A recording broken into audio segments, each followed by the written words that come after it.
The ideas were slim. However, they did latch on to one idea that intrigued many.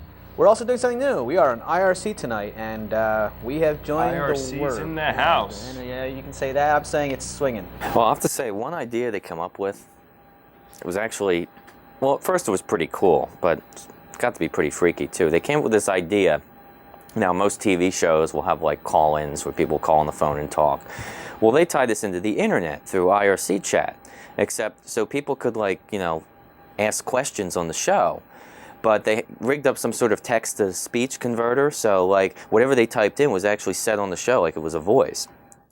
It was this idea that provided the impetus for what would ironically give Stephen the fame he so craved. By the fall of 1995, the one-joke television show was losing popularity. By November, the show was about to self-destruct. Everybody had this sense. Once again, Stephen, in his delinquency and procrastination, has made it so we are too late to find the snow angel. At this desperate time, Stephen turned to viewer suggestions, one of which would take hold in his mind.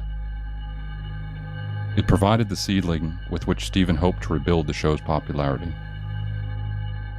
We had an IRC come in, and it's a real eerie voice. I mean, it drove me nuts. I almost couldn't stand this after a while because just hearing this voice like, "Hello, why don't you do a piece on? Why don't you do a show about the dirty devil?" Stephen's idea was to do a first-ever live broadcast of fact or fiction. It would be broadcast simultaneously to cable television and the internet. The promotions began immediately, and with ratings dropping at an ever-increasing speed, the concept was implemented immediately.